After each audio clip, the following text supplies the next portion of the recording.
आहा, अरे समाजवादी हम है वतन दीवाने, और दिल की धड़कन हरदम सपा को माने। बड़ी सुंदर गीत की लाइन। समाजवादी हम हैं वतन दीवाने, समाजवादी हम हैं वतन दीवाने, और दिल की धड़कन हरदम सपा को माने। हम हैं दीवाने साइकिल के दीवाने, हम हैं दीवाने साइकिल के दीवाने।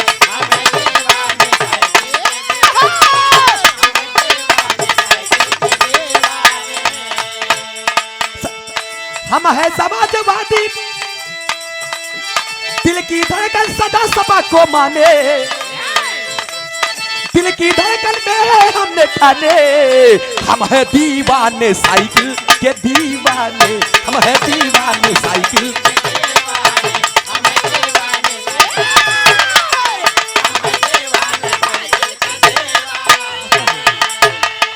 तमाम गाना है रे भाई। एक गाना हम गाए थे पल भरे में, खाली 2-3 घंटा में 5-7 हजार लोग लिख ले मास्टर साहब।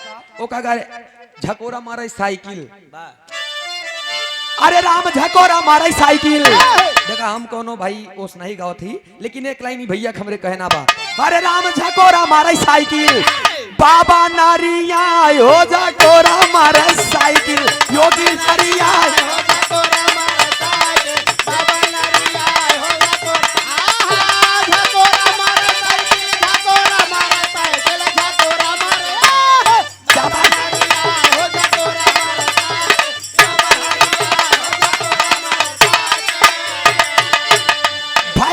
विकास चुट्टा चारत बाड़े साल हो,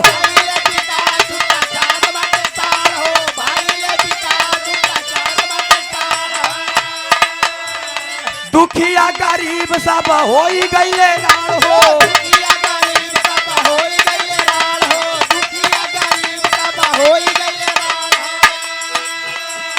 हउए बेशर्म ये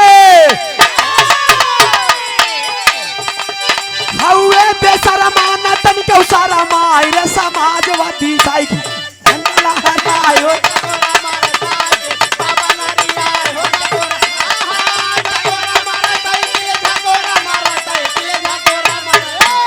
बाबा नारी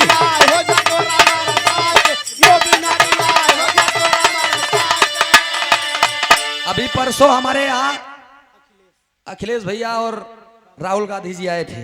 सांस्कृतिक प्रकोष्ठ से समाजवादी पार्टी से जिला सचिव होने के नाते मंच पर मैं भी विराजमान था। 10 मिनट के समय मिला, गाना हमने गाया, लोगों ने कहा 5 मिनट 7 मिनट और गा लीजिए, हमने वहीं पे स्थगित तुरंत बंद कर दिया। और भी कलाकार है हमारे भाई गाएंगे, हम तो तमाम कार्यक्रम वगैरह से गाय के अपन भड़ास निकाल ली थी, सब लोग गाएंगे। लेकिन एक बात जान ले दोस्त, हम एक यादव होने के नाते बताओ तई अहिर बिरादरी से लंठ कोनो बिरादरी नहीं होती, एकदम बोंग हो। जान लिया अहिर इतना धोवन ना, पहले सच्चाई सुना। सच्चाई है सच्चाई। ये क्या है, 50 लाख नहीं करोड़ों रुपए लगा दिए हमारे भाई हमारे नेताजी। लेकिन ये लोग क्या किए, नेताजी हमारे आए, इनका केवल इतना हम नेताजी के छुई ली थी, इंद्रासन पे बैठ जाओ, उपद्रव मचाएगी। तमाम लोग जा करके हुआ जहाँ उनका हेलीकॉप्टर उतरा नहीं कि हेलीकॉप्टर पे चढ़ा जाता है। अरे यार ये क्या बात है, अरे शांति से बैठा रहा। नेताजी हमारे 2 शब्द बोल नहीं पाए, इस बात का कष्ट है मुझे, बस खाली 2 शब्द बोल नहीं पाए, खाली इस बात का कष्ट है। अब वो क्या करे नाते, ये हिरन के नाते। हाँ, जब जीते पहले इतना उपद्रव ना था। हाँ, जीते के बाद सब जने के ऊपर वर्दी चढ़ गई, कहा दाना था पागल है। इसीलिए मैंने बताया, और गर्मी ऊन में होती है न गर्मी खून में होती है, सबर का फल मीठा होता। हाँ सबर नहीं सब्र। अब हमारे साहब लाइन में कहना पड़ा, एक ही लाइन और गाई करे बाद दे देती नंबर। अरे विद्या कन्या धान भैया तू ही ने चलावाया। सोचा आप, हम एक छोट के बात बताओ थी, एम्बुलेंस कौन दिया आपको, समाजवादी दिए है। 100 नंबर गाड़ी कौन दिया आपको, समाजवादी दी है।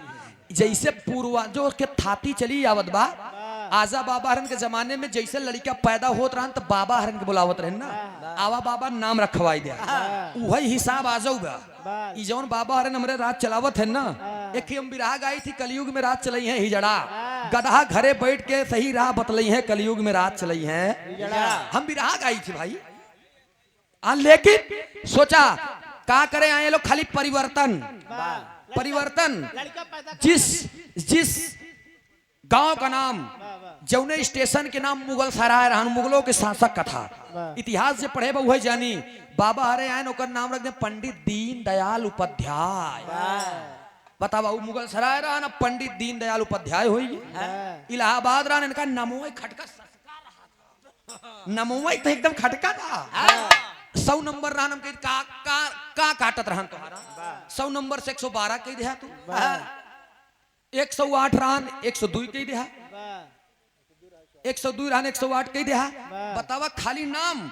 एक बात जान ले बाबा जी, एक बात जान ले बाबा जी कि खूंटा बदले से भैंस ज्यादा दूध न दे। तनी तुनी बढ़ाई जरूर दे। कैसे जरूर बढ़ाई दे? 2 किलो के बजाय 8 किलो राशन दे सारे। उहे तो बतावत है, सब नाम बदल दे। लेकिन ए भैया एक लाइन हम गावत है उनके बदे, खाली एक लाइन गावत है।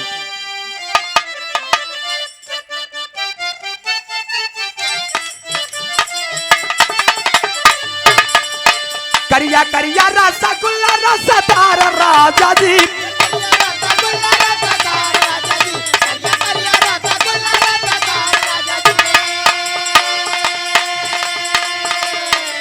करिया करिया रसगुल्ला रसदार राजा जी, एगो करिया सियादा, एगो करिया सियादा सलवार राजा जी, एगो करिया सियादा सलवार।